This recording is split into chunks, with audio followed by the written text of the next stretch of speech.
Soyez les bienvenus au nom du Dieu 3 fois saint. Pouvoir recommencer, repartir à zéro, renaître comme la nature au printemps. Aujourd'hui, ça tombe bien, c'est exactement ça. On en aurait bien besoin souvent, et peut-être même en ce moment. Mais est-ce seulement possible? Peut-on seulement espérer une renaissance dès ici et dès maintenant? Alors qu'autour de nous, quand on regarde, notre vieux monde demeure le même. La résurrection de Jésus a manifesté une lumière nouvelle dans l'obscurité du monde. Et heureuse nouvelle pour nous, Jésus ne brille pas pour lui-même, mais pour nous partager sa vie renouvelée.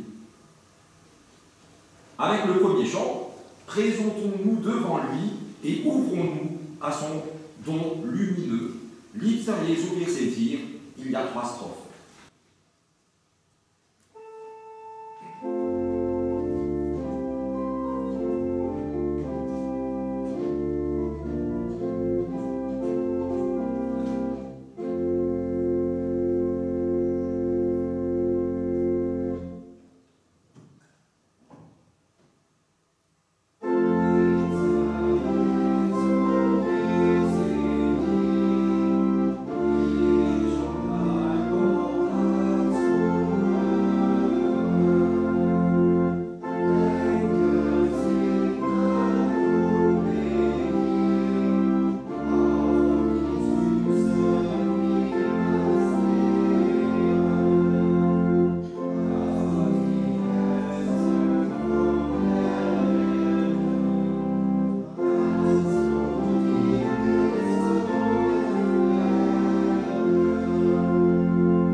Et nous prions avec les mots du psalmiste au psaume 116, l'Assemblée disant ce qui est en gras sur vos feuillets.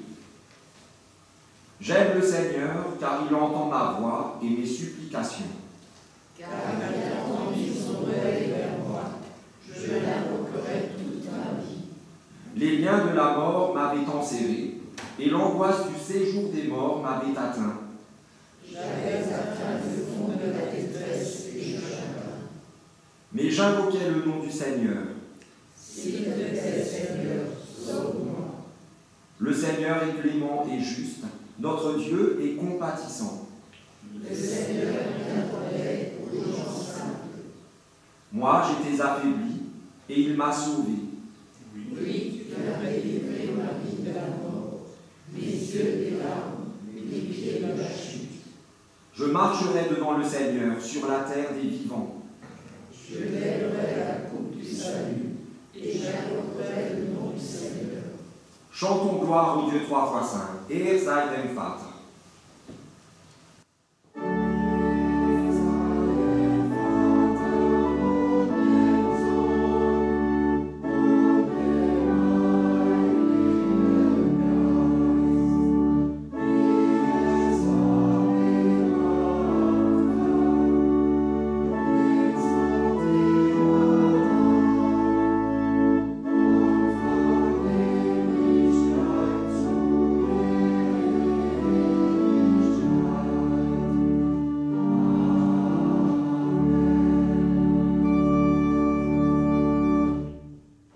Parce que nous sommes sûrs de l'amour de Dieu pour nous, nous pouvons reconnaître devant lui ce qui nous sépare de lui. Père de compassion, nous voici devant toi comme des enfants nouveau-nés, revêtus de la vie nouvelle que tu nous offres. Pourtant, il nous est difficile de nous tenir en ta présence, car nous savons, même inconsciemment, que malgré tout, nous avons erré, nous nous sommes trompés, nous avons usé de méchanceté. Dans le silence de nos cœurs, nous te remettons tout ce qui dans nos vies n'est pas digne de toi, même pas de nous.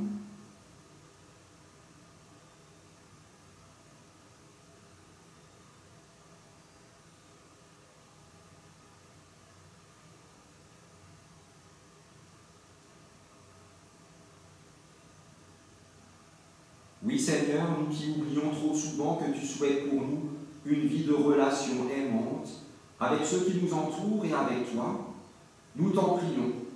Fais-nous vivre cette vie nouvelle que tu as acquise pour nous du haut de la croix. Oui Seigneur, nous t'en prions, prends pitié de nous. Erbarme dich.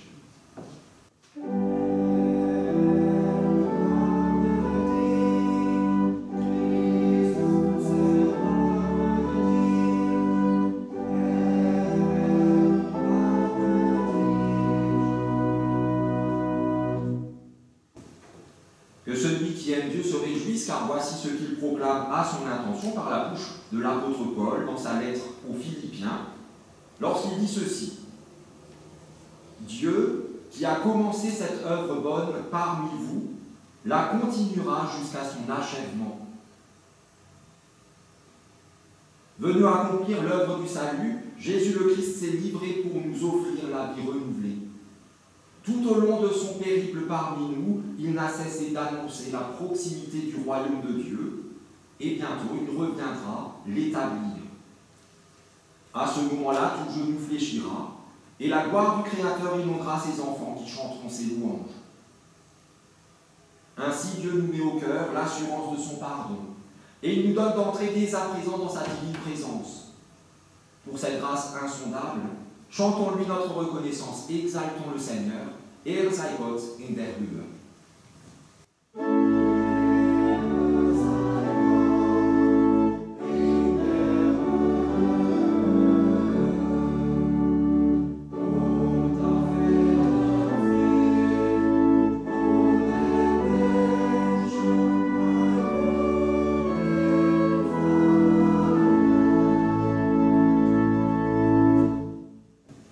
Vous pouvez reprendre place.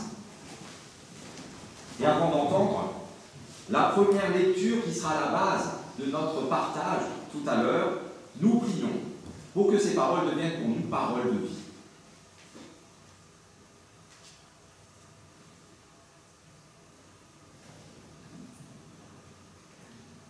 Dieu de compassion, tu as délivré Jésus, ton Fils, de la mort, à laquelle, par amour pour nous, il a librement consenti. À nous, tes enfants d'adoption, tu nous offres cette même vie renouvelée. Aide-nous à abandonner ce qui désormais est derrière nous, et encourage-nous à saisir l'aujourd'hui que tu ouvres devant nous. Que ta parole de vérité nous donne à présent la lumière et l'encouragement nécessaire pour entrer dans tes voies, pour que nos pensées, nos paroles et nos actes empruntent ton chemin d'éternité. Nous t'en prions par le ressuscité, Jésus-Christ, ton Fils, notre Seigneur, qui vit et qui règne avec toi, Père, et le Saint-Esprit, un seul Dieu, pour les siècles des siècles.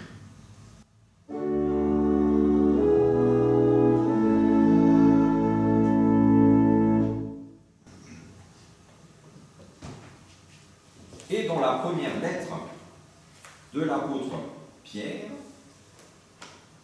que je vais retrouver, elle est là.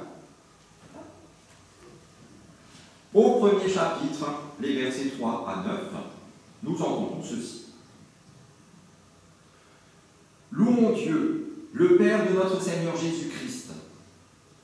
Dans sa grande bonté, il nous a fait naître à une vie nouvelle, en relevant Jésus-Christ d'entre les morts.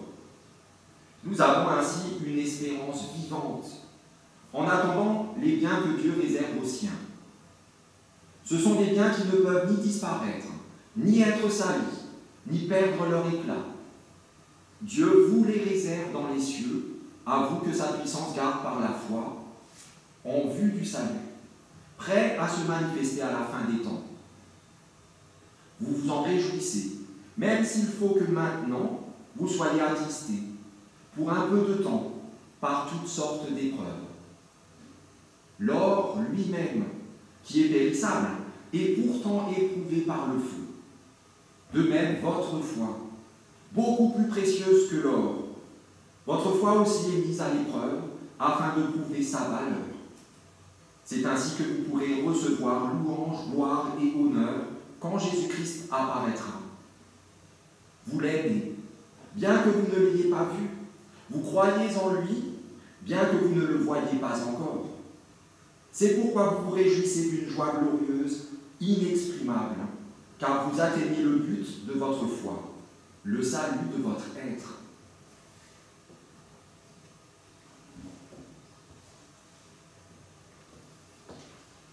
Ce texte est tellement puissant que j'ai envie de vous dire, bon dimanche, allez-y, ça suffit largement. Mais peut-être qu'on va quand même en dire 2-3 mots tout à l'heure. Pour l'instant, on chante le chant suivant. Dans toutes nos détresses, il y a 4 strophes.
pour entendre tout d'abord le mot d'ordre pour ce dimanche et la semaine qui commence, qu'on a déjà entendu dans la première lecture. Béni soit le Dieu et Père de notre Seigneur Jésus-Christ, qui, selon sa grande compassion, nous a fait naître de nouveau par sa résurrection d'entre les morts. Acclamons l'Évangile en chantant Alléluia.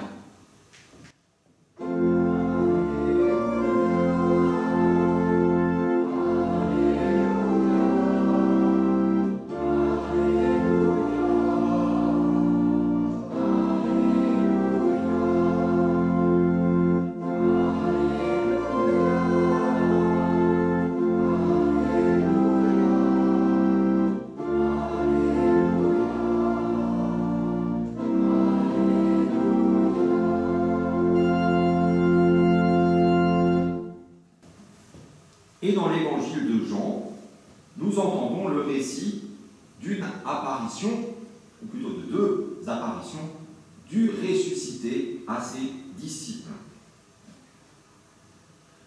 Le soir de ce même dimanche, les disciples étaient réunis dans une maison. Ils en avaient fermé la porte à clé, car ils craignaient les autorités juives. Jésus vint, et debout au milieu d'eux, il leur dit « La paix soit avec vous ». Cela dit, il leur montra ses plaies, ses mains et son côté. Les disciples furent remplis de joie en voyant le Seigneur. Jésus leur dit de nouveau, « La paix soit avec vous. Comme le Père m'a envoyé, moi aussi je vous envoie. » Après ces mots, il souffla sur eux et leur dit, « Recevez le Saint-Esprit. Ceux à qui vous pardonnerez leurs péchés obtiendront le pardon. Ceux à qui vous refuserez le pardon ne l'obtiendront pas. » Or, l'un des 12, Thomas, surnommé le jumeau, n'était pas avec eux quand Jésus vint. Les autres disciples lui dirent « Nous avons vu le Seigneur. » Mais Thomas leur répondit « Si je ne vois pas la marque des clous dans ses mains, et si je ne mets pas mon doigt à la place des clous et ma main dans son côté, je ne croirai pas. »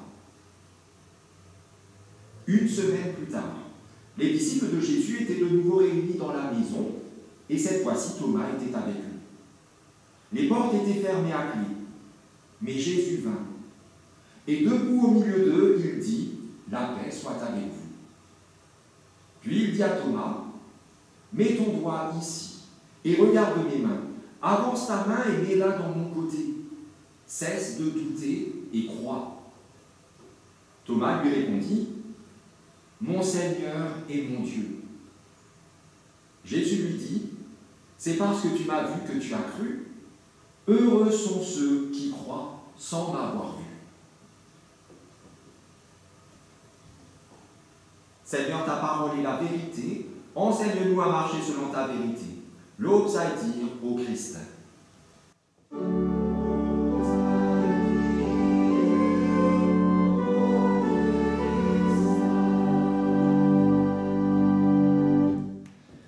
Dimanche dernier, c'était Pâques.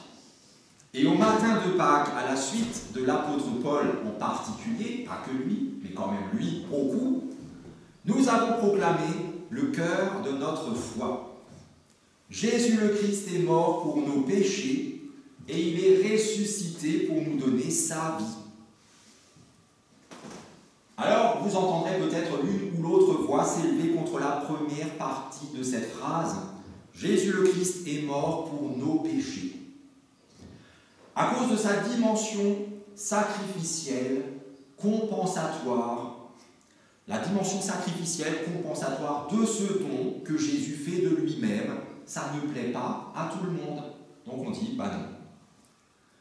Et pourtant, depuis 2000 ans, c'est bien ça, la foi chrétienne.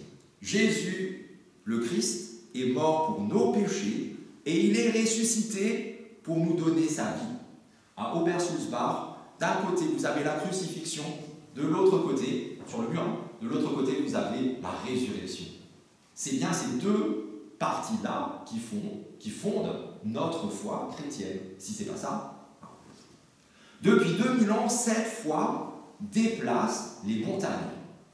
Depuis 2000 ans. Et en 2000 ans, c'est vrai que la foi chrétienne a changé la face du monde. Avant et après, c'est pas pareil. Depuis 2000 ans. Mais finalement, aujourd'hui, qu'en est-il? Alors que nous sommes sans doute dans ces bancs nombreux à déplorer le désintéressement croissant et fulgurant, ça augmente et ça va vite, ce désintéressement, de nos contemporains pour cette foi qui nous anime. Allez dans les rues, faites un sondage en cette terre chrétienne par excellence qu'est la France et demandez vraiment aux gens en quoi ils croient et s'ils croient vraiment que Jésus, le Christ, est mort et ressuscité. Et bien vous n'aurez pas besoin de beaucoup de... Votre crayon, vous n'aurez pas besoin de le tailler. Si vous mettez des croix que à ceux qui y croient vraiment. Aujourd'hui, que fait cette foi qui est la nôtre? Qu'accomplit-elle? Alors, pour ne pas réfléchir trop loin sur des choses qu'on ne sait pas, le seul domaine sur lequel nous avons prise, c'est nous-mêmes. Aujourd'hui, qu'accomplit ma foi en moi? Là, j'ai une parole qui peut être juste. Parce que dans le monde, il y a de quoi douter de la pertinence de notre foi. À quoi sert-elle, si vous regardez le monde? À quoi sert notre foi, si ce n'est pas mieux que ça? Il y a de quoi désespérer de son efficacité. Nous tous ici, nous prions. Mais à quoi bon? Tant la réalité du mal est omniprésente. Vous ouvrez peut-être la télé de temps en temps. Nous, ici, je vous le dis, ce ne sera peut-être pas coupé au montage du tout. N'ouvrez plus les DNA. Ça ne sert à rien. Les DNA ne publient pas ce qu'on leur envoie. Laissez tomber les DNA. Mais ouvrez peut-être un autre journal, j'en sais rien, je ne connais pas d'autres. Ouvrez les journaux, ouvrez Internet, et vous ne voyez, nous ne voyons que des choses comme violence, guerre, attentats, catastrophes plus ou moins naturelles, haine, mort, horreur, etc. Sur cette semaine, combien d'enfants, de jeunes sont décédés sous les coups des autres, du même âge qu'eux, des ados? Combien on a retrouvé les ossements du petit, je ne sais plus comment il s'appelle, etc. N'ouvrez plus rien, même pas juste les DNA, mais le reste non plus, laissez tout fermer. Et on n'a même pas besoin d'aller chercher ailleurs, même encore moins au bout du monde, juste là, autour de nous, parmi nous.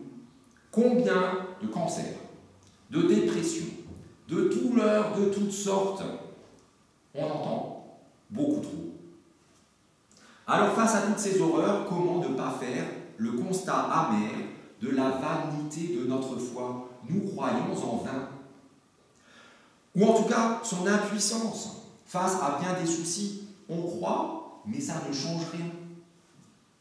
Et comment aussi ne pas questionner le silence ou l'inaction, sinon coupable, du moins perturbant de Dieu? Pourquoi, lui, il ne fait finalement rien? Oui, quand on regarde l'état du monde, le défaitisme, la résignation, ou alors l'autre versant, la rébellion, ne sont pas très loin, et à raison. À moins peut-être d'admettre que tout ce mal qui nous submerge est avant tout un symptôme, le symptôme d'un mal plus profond. Celui-là même que le Christ seul a combattu avec succès. Nous luttons contre, nous. Et le seul qui a lutté et vaincu, c'est le Christ. Et ce mal plus profond, ça s'appelle le péché.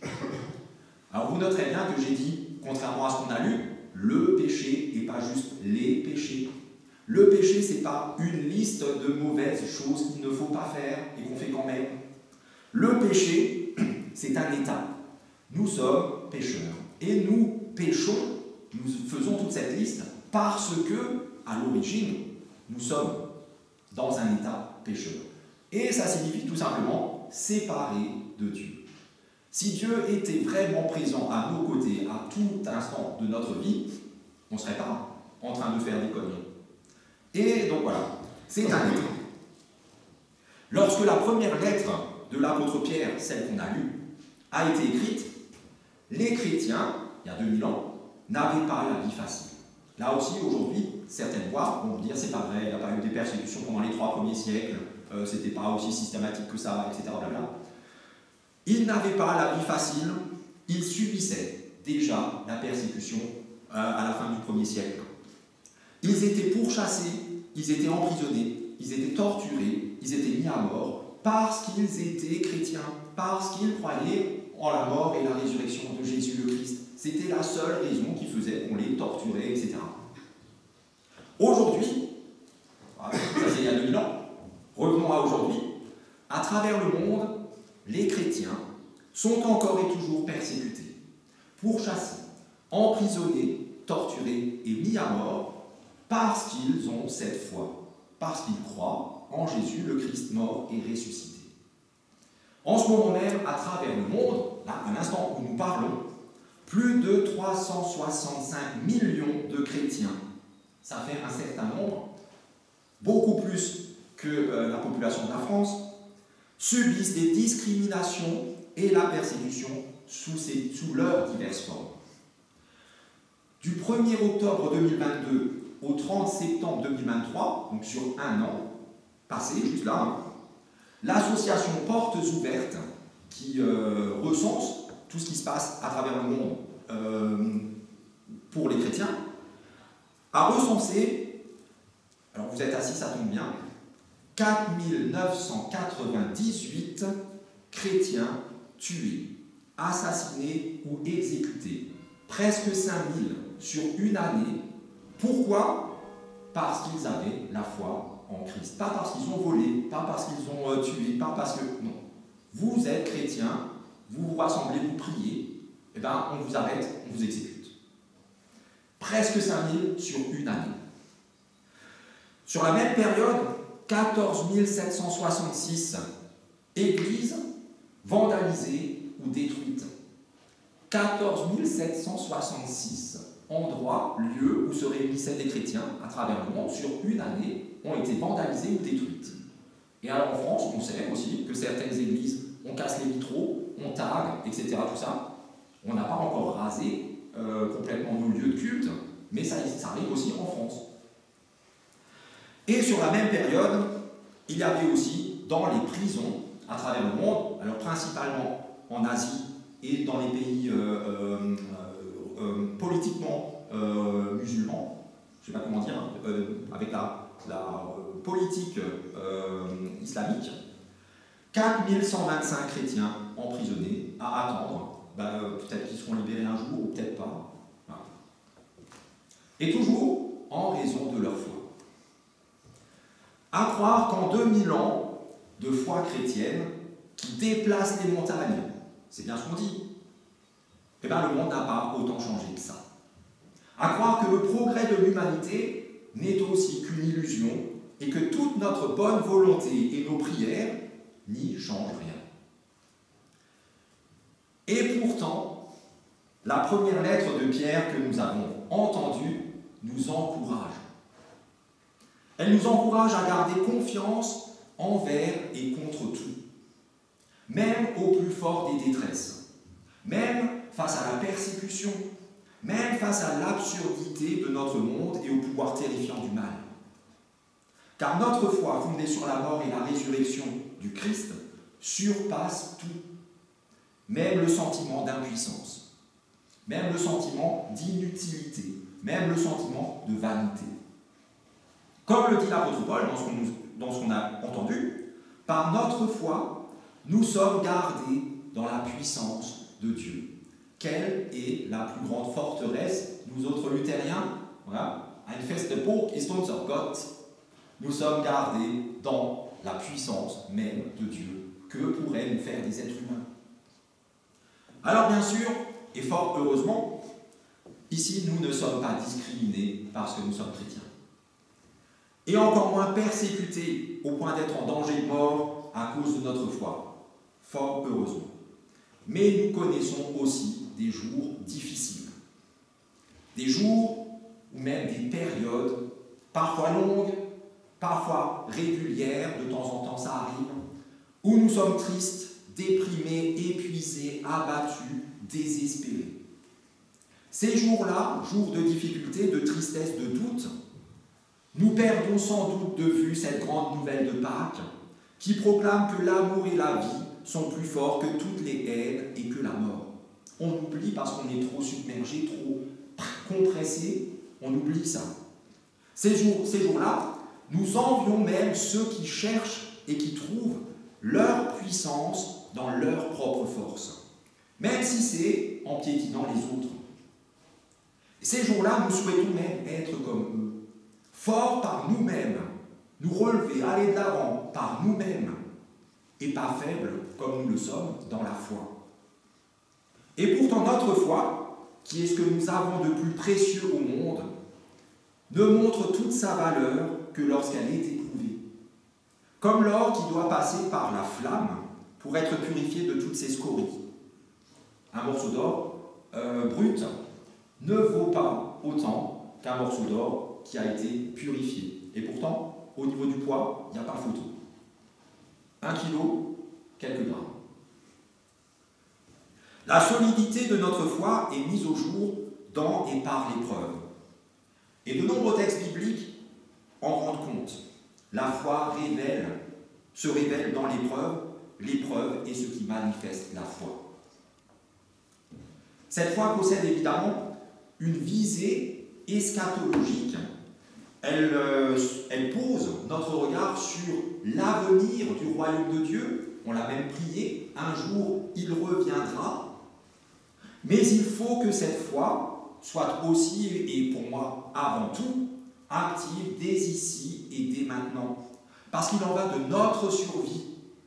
Parce que c'est maintenant et ici que nous souffrons. On ne va pas avoir une foi, une espérance pour peut-être un jour, je ne sais pas dans combien de temps. Non, notre espérance nous fait vivre ici et maintenant. Et l'apôtre Pierre ne dit pas autre chose quand il dit que Dieu nous a fait naître de nouveau. C'est fait. Nous sommes nés de nouveau. La question au début du culte, est-ce seulement possible? En fait, c'est fait. N'espérez pas que ça advienne. C'est trop tard, c'est déjà fait. C'est accompli, c'est notre réalité présente. Il faut maintenant la vivre. Nous sommes déjà nés à nouveau, et c'est cette nouvelle naissance qui définit notre être, plus l'état pécheur. Pas la puissance illusoire de ceux qui dominent et oppriment les autres par leur propre force. À l'image même du Christ, qui l'a mis où il fut livré, a donné l'exemple de la vraie puissance, celle de l'amour. Lorsque lui, le Maître et le Seigneur, s'est agenouillé et a lavé les pieds de ses disciples. Lorsque lui, le roi des rois, a accepté d'être compté au rang des brigands, au milieu des brigands sur ses croix. Lorsque lui, le seul juste, est mort sur la croix pour tous les injustes. Jésus nous ouvre son chemin de vie et il nous entraîne à sa suite. Son existence, il l'a passée à résister au mal. Comment? Par l'amour. À la violence, par le pardon. À l'égoïsme, par le don. Et c'est là sa toute puissance. Il a tenu tête aux esprits mauvais qui enchaînent l'être humain à la maladie qui le ronge, au péché qui l'anéantit, à l'angoisse qui l'oblige à baisser les bras. C'est là sa toute-puissance. Par sa mort et sa résurrection, la vie n'est plus promise à la destruction, à l'anéantissement, au désespoir. C'est là sa toute-puissance. Oui, Jésus a traversé la mort pour nous montrer à tous qu'aujourd'hui, être vivant comme lui, c'est possible. C'est possible pour toi. Il t'appelle par ton nom. Tu es à lui. L'aboutissement de ta vie n'est plus la mort, le vide, le non-sens, mais la joie, le bonheur, la paix et la communion. La confiance est plus forte que la peur. Dans les jardins de nos vies déçues, peut éclore maintenant la fleur de l'espérance. Même si ce que nous endurons nous blesse, nous brûle, nous tord, comme le feu de l'artisan travaille le métal. Nous pouvons néanmoins continuer et avancer, car Dieu ne laissera pas nos épreuves avoir le dernier mot sur nous. Au cœur de notre présent imparfait, inachevé, marqué par le manque et par des épreuves toutes plus pénibles les unes que les autres, Dieu est là. Il nous aime et il nous donne sa vie. Amen.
Et nous prions les uns avec et pour les autres.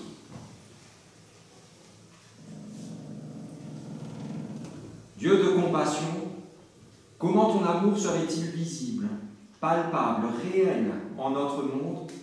Comment prendrait-il corps dans nos vies si nous ne le travaillons pas comme une pâte à pétrir, sans relâche et avec passion? Aussi nous ne chercherons en aucune façon à prouver quoi que ce soit, car nous le savons, aimer ne relève pas de ce genre de combat. Solidement, nous fonderons notre existence quotidienne sur ta tendresse paternelle et sur la joie de ton évangile. Éperdument, nous nous ouvrirons au souffle de ton esprit, afin qu'il nous conduise plus loin que nos étroites frontières. Nos paroles porteront ta bienveillance, nos gestes chanteront ta bonté, notre foi, comme un vitrail, reflètera ta lumière. Le pardon que nous accorderons sera le fruit de ta miséricorde sur nos vies. Notre justice révélera ton salut gracieusement offert. Notre compassion manifestera ta fidèle présence. L'amour que nous porterons à notre prochain, quel qu'il soit, tel qu'il est, sera la chair de notre amour pour toi. Ainsi, en humble incarnation de ton amour, nous ferons lever sur notre petit univers la douce lueur de ton amour tout-puissant, par lequel tu nous pardonnes, par lequel tu nous guéris, par lequel tu nous sauves, par lequel tu nous unis, dans cette même fraternité que nous laissons résonner jusqu'à ton cœur, avec les mots que tu nous as toi-même appris. Notre Père, qui es aux cieux, que ton nom soit sanctifié, que ton règne vienne, que ta volonté soit faite sur la terre comme au ciel. Donne-nous aujourd'hui notre pain de ce jour. Pardonne-nous nos offenses, comme nous pardonnons aussi à ceux qui nous ont offensés. Et ne nous laisse pas entrer en tentation, mais délivre-nous du mal. Car c'est à toi qu'appartiennent le règne, la puissance et la gloire, au siècle des siècles.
levons.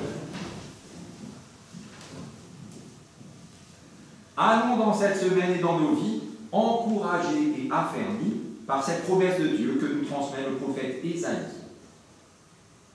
Le Seigneur est Dieu de siècle en siècle. Il a créé la terre d'une extrémité à l'autre. Jamais il ne faiblit, jamais il ne se lasse. Son savoir-faire est sans limite. Il redonne des forces à celui qui faiblit. Il remplit de vigueur celui qui n'en peut plus. Les jeunes eux-mêmes peuvent s'épuiser, même les champions trébuchent parfois. Mais ceux qui comptent sur le Seigneur reçoivent des forces nouvelles. Comme des aigles, ils s'élancent. Ils courent, mais sans se lasser. Ils avancent, mais sans faiblir. Et qu'ainsi Dieu notre Père, par son Esprit, vous accompagne et vous conduise, qu'il vous affermisse dans son alliance éternelle, en Jésus-Christ son Fils, notre Seigneur. Et soyez bénis, vous êtes bénis. Amen.